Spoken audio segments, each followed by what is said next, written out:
আমি একটা কথা বলি, যদিও আমার বন্ধু মাশাআল্লাহ, কিন্তু একটা কথা বলতে হয়, আমাদের জামিয়ার আমাদের সময় যখন আমরা একসাথে ক্লাস করি, আমাদের ক্লাসের মধ্যে টপ কয়েকজন ছাত্রের মধ্যে উনি একজন ছিলেন, আমার বন্ধু।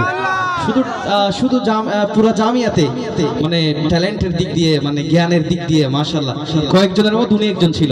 তো এমন একজন দায়ীকে আপনারা পেয়েছেন। আজকে আলা হযরত সংগঠনের যে ছোট ছোট বাবারা এই আজকের ইন্তজাম করেছেন, এটা তাহিরপুরের থানার মধ্যে একটা অবিস্মরণীয় ঘটনা। আসসালামু আলাইকুম। আসলে এই প্রথম এই জায়গায় নাতে রাসূল হয়েছে, কথা বুঝতে পারছেন? আর আপনারা তো আলা হযরত দিয়ে অনেকেই চিনেন না, বুঝছেন? ওনার নাম হলো ইমাম আহমদ রাজা, ইমামে আহমদ রাজা। আমরা যখন জামিয়াতে পড়তাম তখন আমাদের নঈমী সাহেব হুজুর একটা শের বলতো, বুঝতে পারছেন? আমার তো নাকে সর্দি, কেন বলতে পারতেছি না। ওনার এই শেরটা আমার এখনো, আমি যে কোনো মাহফিলে গেলে এই দুইটা কালাম গাই। ওই যে জানো দিল হুশ খেরাত সপ্তম মদিনা মে তুম নেহি চলতে রাজা সারা তো সামা গাই, আমি এটা সব জায়গায় গাই, বলেন না? কারণ আমরা হচ্ছি, শুনেন একটা কথা বলি, আমরা আল্লাহ যাকে দিয়ে পেয়েছি, কথা বুঝেন নাই? আমরা আল্লাহর পরিচয় যার মাধ্যমে পেয়েছি, ওনাকে আগে আমাদের সবচেয়ে বেশি বিশ্বাস করতে হবে, ভালোবাসতে হবে, ঠিক কিনা? আমি আবার বলতেছি, আল্লাহর পরিচয় সূরা ইখলাসে, আল্লাহর পরিচয় সূরা ইখলাসে, হুয়াল্লাহু আহাদ। এটা আল্লাহর বাক্য, আল্লাহ নিজে বলছে, কিন্তু বলাইছে আমার রাসূলের কণ্ঠ দিয়ে, কথা বুঝতে পারছেন? এটা হচ্ছে আমাদের আকীদা, এটা আপনাদের লালন করতে হবে। কথা আল্লাহ, কিন্তু আল্লাহ নিজে বলে নাই। আল্লাহ এই বাক্যটা বলার আগে কোন শব্দটা ব্যবহার করছেন? হে নবী, আমি না, আপনি বলুন, আপনি বলুন আমি আল্লাহ একজন। তো যারা আল্লাহকে বিশ্বাস করেন, যারা এত বেশি তাওহীদকে বিশ্বাস করেন, তাওহীদকে বিশ্বাস করার আগে রিসালাতের দরজায় আসতে হবে, ঠিক কিনা? রিসালাতের দরজা ছাড়া তাওহীদ নাই, রিসালাতের দরজা ছাড়া তাওহীদ নাই। আর তাওহীদ যদি মানতে হয় তো শানে রিসালাতের দরবারে আসতে হবে। ইজা জাআকাল্লাযিনা, যারা আমার রাসূল সাল্লাল্লাহু আলাইহি ওয়াসাল্লামের কাছে আসবে, আসার পরে আমার রাসূল সাল্লাল্লাহু আলাইহি ওয়াসাল্লামের আয়াতগুলোরে বিশ্বাস করবে। ইজা জাআকাল্লাযিনা ইউমিনুনা বিআয়াতিনা ফাকুল সালামুন আলাইকুম কাতাবা রাব্বুকুম আলা নাফসিহির রাহমা, কথা বুঝতে পেরেছেন? আমার রাসূলের দরবার আগে আসতে হবে, তারপরে কোরআনের আয়াত বিশ্বাস করলে তখন আল্লাহ তাকে সালাম দিবে। সুবহানাল্লাহ বলে। তো যাই হোক, এখানে আসরার তানজিম একসাথে বহুত দিন পড়েছি, সেই চট্টগ্রাম 2007 না 8 থেকে মনে হয়, হ্যাঁ এরকমই না? তখন আসরার, তখনই আমাদের মাহবুব স্যার যদি বলতে আসরার, হ্যাঁ আলহামদুলিল্লাহ আলহামদুলিল্লাহ, আসরার জানি, এটা জানি, আসরার আব্বু আমার একটা দায়িত্ব ছিল, এটা জানি। তো এই আসরার তখন থেকে আমরা যখন জসিম হুজুর আসতো, ক্লাস টিচার ছিল না, জসিম হুজুর আসলে আমরা দাঁড়াই একটা পড়তাম, মাওলাইয়া সাল্লি ওয়া সাল্লিম, এটা পড়তাম না, তখন খুব ভালো লাগতো। তখন থেকে কিন্তু আসরার নাত গাইতো, নাতে মোস্তফা গাইতো। এবং কোনো না কোনো ক্লাসে কোনো টিচার যদি আসতো, বিশেষ করে আমাদের ব্রাহ্মণবাড়ির একজন স্যার আছে মাহবুব স্যার, উনি যদি আসতো বলতো এই তানজিমা দাঁড়া তিন নবীর নাত গায়। আমি কখনো চিন্তা করতে পারি নাই যে আসরার একদিন এই যে এই নাতে মোস্তফার মাহফিলে প্যান্ডেলে আসবে। তখন ছিল আলহামদুলিল্লাহ, তখন ছিল আলহামদুলিল্লাহ, কিন্তু এটা ভাবা যায় না যে আসরার তানজিম নাতে মোস্তফা গাইবে। শুনেন, আপনি যাই বলে, আপনি যত বড় মুহাক্কিক আলেম হন না কেন, আপনি যত বড় মুফতি সাহেব হন না কেন, রাসূলুল্লাহর তাজিম নাই, আমি অদম আপনাকে চিনি না। রাসূলুল্লাহর সম্মান নাই, আমি অদম আপনাকে চিনি না। আরে চিনি না, চিনার দরকার মনে করি না। আমি একটা কথা বলি, যদিও আমার বন্ধু মাশাআল্লাহ, কিন্তু একটা কথা বলতে হয়, আমাদের জামিয়ার আমাদের সময় যখন আমরা একসাথে ক্লাস করি, আমাদের ক্লাসের মধ্যে টপ কয়েকজন ছাত্রের মধ্যে উনি একজন ছিলেন, আমার বন্ধু। শুধু শুধু পুরো জামিয়াতে মানে ট্যালেন্টের দিক দিয়ে, মানে জ্ঞানের দিক দিয়ে মাশাআল্লাহ কয়েকজনের মধ্যে উনি একজন ছিল। তো এমন একজন দায়ীকে আপনারা পেয়েছেন আপনাদের এলাকার জন্য। তো আল্লাহ আপনাদের উপর রাজি আছেন, সরকার রাজি আছেন, গৌসে পাক রাজি আছেন। আমি মনে করি, আমি বলি, আমি এটা বলতে হচ্ছে যে ওনাকে হুজুর গৌসে পাক পাঠিয়েছেন, আলা হযরত পাঠিয়েছেন এখানে সুন্নিয়ত প্রতিষ্ঠা করার জন্য। তো ওনার সাথে থাকবেন, ওনার সাথে ওনার হাতে হাত রেখে ইনশাআল্লাহ কবরে গিয়ে নবীজিকে সালাত ও সালাম দিতে চাই কি চাই না। আল্লাহ পাক আমাদেরকে কবুল করুন। তাকবীর, আল্লাহু আকবার, নারে রিসালাত ইয়া রাসূলুল্লাহ, নারে গাউসিয়া ইয়া রাসূলুল্লাহ, দরবারে মিরানিয়া জিন্দাবাদ জিন্দাবাদ, মস্তাক আলা হযরত জিন্দাবাদ জিন্দাবাদ। সম্মানিত হাজিরিন, মাশাআল্লাহ। আপনাদের ছেলেগুলা যদি আলিমে ভর্তি হইতে চায় তো ডাইরেক্ট জামিয়াতে পাঠাবেন। যদি জামিয়াতে না পারেন আমাদের কাদরিয়া পাঠাবেন। কথা বুঝতে পারছেন? এলম বড় না, সবচেয়ে বড় হচ্ছে আদব। যার আদব নাই এর এলম দিয়ে আপনি কি করবেন? বুঝেন নাই? এলমের বাহার আদব নাই, এলমের বাহার রাসূলুল্লাহর তাজিম নাই। কথা বুঝতে পারছেন? এই 70 বছর জিন্দেগিতে ডঙ্কর ডাঙ্কর যতই বাজা, কবরের জিন্দেগিতে সব বন্ধ। ঠিক কিনা? তো জামিয়া আহমদিয়া সুন্নিয়া আলিয়া প্রতিষ্ঠা করেছেন সৈয়দ আহমদ শাহ সিরকুটি রহমাতুল্লাহি আলাইহি। ওনার জিকির না করলে, ওনার স্মরণ না করলে আমি অদম্য। কথা বুঝতে পেরেছেন? তো ওনাদের অবদান আমরা কখনোই অস্বীকার করি না এবং কিয়ামতের আগ পর্যন্ত যতদিন বেঁচে যাব করব না। কেন? আকীদা কি জিনিস ওই জায়গায় না গেলে, ওই বারান্দায় না হাঁটলে বুঝবেন না। আমার গলায় যদি আপনি ছুরিও চালান, এখন বলতেছি, আমি যদি একা একা হাঁটি বা 10 জন নিয়ে হাঁটি, আমার গলায় যদি আপনি ছুরিও চালান, তারপরে আমার রাসূলের ভালোবাসা যদি বলেন যে কমায়া দাও, আমি দিতে পারবো না। যদি বলেন রাসূল ছাইরা দাও, পারবো না, সম্ভব না। গলায় ছুরি চালাইতে পারেন। কথা বুঝেন নাই?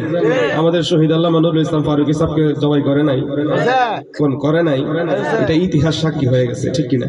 আর হিস্ট্রি রিপিটস ইটসেলফ, ইতিহাস অটোমেটিকলি ব্যাক করে। কথা বুঝতে পেরেছেন? তো বক্তব্য তো আমি দেই, আমি তানজিমরে বলি, ভাই এই এলাকায় আমি বলি যেই গ্রামের মধ্যে মাহফিল হয়েছে, আমি বলি একটা শুধু মাইক লাগবে, শুধু একটা মাইক লাগাও। মাইক নাই, শুধু একটা চেয়ার দাও, একটা টেবিল দাও, প্যান্ডেলের দরকার নেই, তোমরা শুধু উঠানে বসো। আমি যতটুকু পারি আমার জামিয়ার উস্তাদে কারামগণ ওনাদের জুতার বালির সৎকায় আল্লাহ আমাকে যতটুকু দিয়েছে আমি সর্বোচ্চ চেষ্টা করি আকীদার আলোচনা করার, ঠিক কিনা? আমি আমলের আলোচনা করি খুব কম। আমি আগে আকীদাটা পরিপোক্ত করাই আপনাদেরকে, ঠিক কিনা বাবা? আমার রাসূলুল্লাহর আকীদা যদি না থাকে হবে, মনে কষ্ট নেবেন না। আমি কিন্তু বারবার বলতেছি, বড় বড় ডক্টরেট হচ্ছে কিন্তু রাসূলুল্লাহকে কাউবয় বলতেছে না, কাউবয় বলতেছে না। কাউবয়ের বাংলা কি বলছিলাম? কি বলছিলাম? অথচ কোরআনে ডিরেক্টলি আল্লাহ বলছে, ইয়া আইয়ুহাল্লাযীনা আমানু লা তাকুলু রাইনা। এটা আমরা হাজিরের জমার সিগা, এটা ওনারাও ভালো বুঝে। যদি সরফ পরে আর কি, আর যদি সরফ না পরে এই গরি পিন্দা আর একটু স্টাইল টুট করে আইলে এগুলার আমরা বুঝিও না, চিনিও না, জানিও না। এগুলার কাছে যাওয়ার আগে আমাদের নাকে দুর্গন্ধ লাগে। বুঝতে পারছেন? আল্লাহর আমর যখন আসে, আল্লাহর পক্ষ থেকে যখন আমর আসে, সেটা হয় আল আমরু লিল উজুব, আল আমরু লিল উজুব। তখন বান্দার জন্য সেটা আদায় করা ওয়াজিব হয়ে যায়। আল্লাহর পক্ষ থেকে আমর বান্দার জন্য ওয়াজিব। তার মানে ইয়া আইয়ুহাল্লাযীনা আমানু লা তাকুলু রাইনা, অর্থাৎ আমার রাসূলকে তোমরা রাখাল বলিও না, এটা মানা ওয়াজিব। এটা মানা কি? ওয়াজিব। কেমন ওয়াজিব? তাকাররুবান ইলাল ফরজ, ফরজের কাছাকাছি। কথা বুঝতে পেরেছেন? আপনি অনেক সময় ফরজ ছেড়ে দিলে গুনাহগার হবেন। মাথায় রাখেন আকীদা, ফরজ ছেড়ে দিলে গুনাহগার হবেন, কিন্তু আকীদা এমন একটা জিনিস, রাসূলুল্লাহর এই জায়গায় গুস্তাখি করলে আপনার ঈমান চলে যাবে। বউ তালাক হবে, বউ কি হবে? কি তালাক? অটোমেটিক তালাক। কি তালাক? অটোমেটিক তালাক। তো আমি এটার ব্যাখ্যা বিশ্লেষণে যাই না। এই মাঠে আমাদের 19 তারিখ আরেকটা মাহফিল আছে, আছে না? সঠিক আছে। কথা বলেন, আছে না? সবাই আসবেন তো ইনশাআল্লাহ? আসবেন তো ইনশাআল্লাহ? দলে দলে আসবেন তো ইনশাআল্লাহ? 19 তারিখ আমি এখান থেকে পরে 20 তারিখে বিদায় নিব। আপনারা জানেন আসরার আসছে, আমার বন্ধু মানুষ, বহুত দিন পরে দেখছি, প্রায় 10টা বছর। কথা বুঝতে পারছেন? খুব ভালো লাগতেছে। কিন্তু ওই যে যদি পারতাম ওনাদেরকে দিয়ে তানভীর ভাই নাত মাঝে মধ্যে আমি ওই যে কি বলে ঘুমানোর আগে একটু শুনি, ভালো লাগে। ওই যে আমাদের মোস্তফা রহিম আল আজহারি হুজুরের একটা জায়গায় উনি নাত গাইছিল, পিএইচপি। আচ্ছা, তখন থেকেই তানভীর ভাইয়ের প্রতি একটা মহব্বত পয়দা হয়েছে। পরে আসরার সাথে দেখলাম আমাদের বাদন ভাই আছে, আলহামদুলিল্লাহ। তো আমরা ওনাদের জন্য দোয়া করে কি দিব? কিছু দিতে পারবো না, কারণ ওনারা শাহে মদিনার গোলামি করে। ওনাদের জন্য আমরা দোয়া করি না, ওনাদের মাধ্যমে যেন আল্লাহ আমাদেরকে কবুল করে, ঠিক কিনা বলেন? ওনাদের মাধ্যমে যেন আল্লাহ আমাদেরকে কবুল করে। ওনাদের জন্য আমরা কি দোয়া করব? কারণ ওনাদের কণ্ঠ দিয়ে আমার মদিনাওয়ালার কথা বের হয়, ওনাদের জবান দিয়ে মুস্তাফার কথা বের হয়, ওনাদের জবান দিয়ে আল্লাহওয়ালাদের কথা বের হয়। কথা বুঝতে পেরেছেন? মাথায় রাখবেন, সবচেয়ে প্রথম হচ্ছে আমাদের ঈমান, ঠিক কিনা? ঈমান, এরপরে কি? আমল। আর ঈমানের চারা যদি রোপণ করতে চান, তে পাড়ায় পাড়ায়, মহল্লায় মহল্লায়, বাজারে বাজারে আমাদের কি প্রতিষ্ঠা করতে হবে? মাদ্রাসা। কথা বলো না, কি প্রতিষ্ঠা করতে হবে? মাদ্রাসা প্রতিষ্ঠা করতে হবে, এটার কোনো বিকল্প নাই। কথা বুঝতে পেরেছেন? আল্লাহ আমাদেরকে কবুল করুক, আমিন বলেন। জবান হলে মনে কেউ কষ্ট নিয়ে নাচি, কিন্তু আমরা তাবারুক করতে পারছি না। আপনারা কষ্ট নেন না, 19 তারিখ ইনশাআল্লাহ তাবারকের ব্যবস্থা ইনশাআল্লাহ হবে, ঠিক আছে? মনে করেন আল্লাহ রাসূলের নাচ শুনছেন না, এটাই তাবারক, ঠিক আছে? কষ্ট নেন না, কারণ রমজান একটা মাত্র ছেলে, সে এই তার বন্ধু বান্ধব বা এই যে আলা হযরত সংগঠনের যারা আছে ওনাদেরকে নিয়ে এই বাচ্চা কাচ্চারা খুব কষ্ট করছে 1-2 মাস, না খুব আচ্ছা আচ্ছা আলহামদুলিল্লাহ কষ্ট করছে, মানে 2 মাস খুব রানিং করছে আর কি, ডানে বামে। যারা এগুলা করার পরে নাম টামের ব্যাপারে আমি বললাম কোনো নাম নাই, যারা এখানে নাচ গাইবে ওনাদের নাম দাও আর আলা হযরত কিবলার নাম দাও। কথা বুঝতে পারছেন না রে ভাই? আমি কোনো পীরও না, এটা একটু এক্সপ্লেনেশন করে দিই আমার বন্ধুরে। আমি প্রত্যেকটা মাহফিলে পীরদেরকে বকা দেই না, কথা বলেনি, বকা দেই না। কেন জানেন? বর্তমান বাজারটা 85% মানে 85% পীররা নষ্ট করে দিছে, বুঝতে পারছেন? আর বাকি 15% ঠিক আছে কেন জানেন? ওই যারা হাক্কানি রাব্বানি বুজুর্গ আল্লাহওয়ালা ওনাদের কারণে এখন এই বাংলাদেশটা ঠিক আছে। আর বাকি 85% কি বলি? ভণ্ড, বাটপা, প্রতারক, 2 নাম্বার, ঠিক কিনা? ম্যাক্সিমাম। কেন? আল্লাহওয়ালাদের রাস্তায় যারা খেদমত করে এদের কোনো দুনিয়ার স্বার্থ থাকে না, জবান খুলে দুনিয়ার স্বার্থ থাকে না। আপনাদেরকে বলতেছি, যেই পীরের কাছে দুনিয়ার স্বার্থ পাবেন বুঝবেন উনি দুনিয়ার কোনো পীর। যিনি দুনিয়াতে আপনারা কিছু করতে পারবেন না, উনি আখিরাতে আপনারা কি করবে? যাই হোক, আমি ওনাদের কাছে দোয়া চাই। আর আজকে আলা হযরত সংগঠনের যে ছোট ছোট বাবারা এই আজকের ইন্তজাম করেছেন, এটা তাহিরপুরের থানার মধ্যে একটা অবিস্মরণীয় ঘটনা, ঠিক কিনা? আল্লাহ যেন বারবার ওনাদেরকে এই সুনামগঞ্জের আনাচে কানাচে পাহাড়ে পর্বতের কোনায় কোনায় আসার তৌফিক দান করে, আমিন বলুন। এবং ওনাদের মাধ্যমে যেন আমাদের আলা হযরতের আরো জিকির হয়, ঠিক কিনা? যে আলা হযরত ঘুমানোর সময় মিম হা মিম দাল হইয়া ঘুমাইতেন, কথা বুঝতে পারছেন? যে আলা হযরত ওই যে আমার তানবীর ভাই বলছে, ডান হাতে রাসূলুল্লাহর প্রশংসা লিখতেন আর বাম হাতে আমার নবীর দুশমনদের উত্তর দিতেন। আলা হযরত কেবলার কন্যা যখন বিয়ার উপযুক্ত হয়েছে, ওনার ভাই যখন আসলো আহমদ রেজা, কন্যা তো উপযুক্ত, বিয়া দিতে হবে, আলা হযরত কেবলা 2 হাতে তখন লিখে, এক হাতে নবীর প্রশংসা আর অপর বাম হাতে গুস্তাখে রাসূলদের জবাব। বুঝতে পারছেন? ওনাকে যে এতবার বলতেছে উনি একটাবার উত্তর দেয় নাই, এমন কি ওনার একটা ছেলে মেয়ের বিবাহ উনি নিজে দেয় নাই, ওনার ভাইয়েরা দিয়ে দিচ্ছে। এমন আশিকের রাসূল। তো ওনার স্মরণে আজকের জিকির আমরা কি দিমু রে ভাই? উনি মদিনায় গিয়ে বারবার শের গাইতেছে, আল্লাহর নবী দিদার দেয় না। যখন নিজেকে কুকুর বলে সম্বোধন করলো, নিজেকে কুকুর বললো, তখন আল্লাহ রাসূল দিদার দিয়ে দিল। আল্লাহু আকবার বলেন। আর দিদার দিবেই না কেন? ইমাম জালালউদ্দিন সুয়ুতির তো ওয়াকে আছে, সাইন আছে, যাইবার কোনো রাস্তা নাই তো।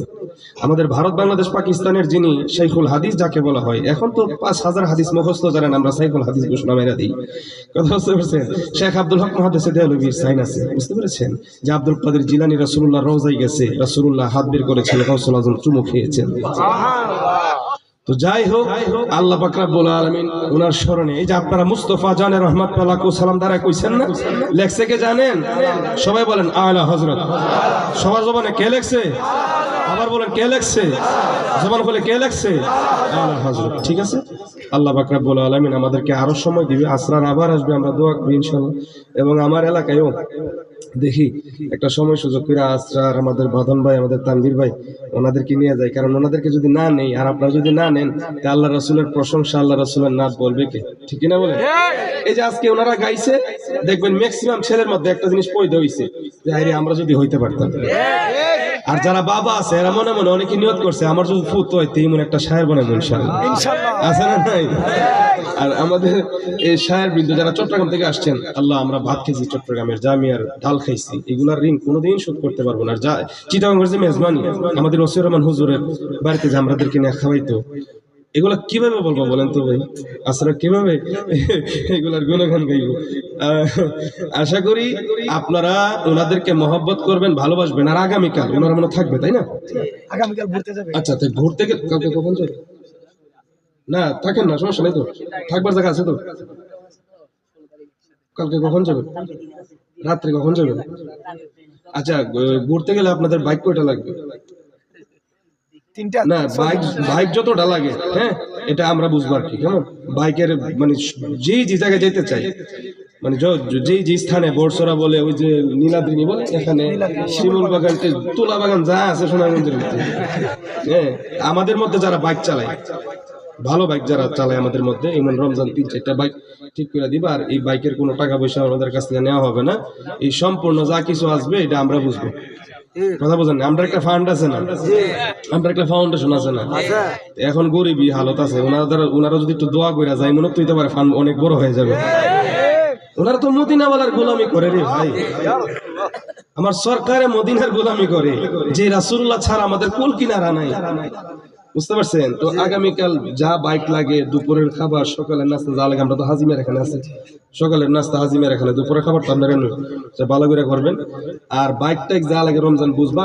আর যারা আমাদের মধ্যে যারা বাইক চালায়, ভালো বাইকার মানে পুরাতন, যেহেতু পাহাড়ি অঞ্চল উঁচু নিচু আছে, পাথর টাথর আছে, পুরাতন বাইক দিবা। আর এতে করে ওনার থেকে কোনো হাতে নেওয়া হবে না ইনশাআল্লাহ, আমরা বুঝবো কেমন। তার সামনে যাই না, দোয়াটা আসরার তানজিম করুক আমার বন্ধু মানুষ, না না আমি বলি আমি আসরার বলি, আসরার তানজিম করুক আমার বন্ধু মানুষ। আমি নিজে আজকে 10 বছর পরে পাইছি ওরে, হ্যাঁ ও দোয়া করবে আজকে ইনশাআল্লাহ, আমরা সবাই আমিন আমিন বলবো।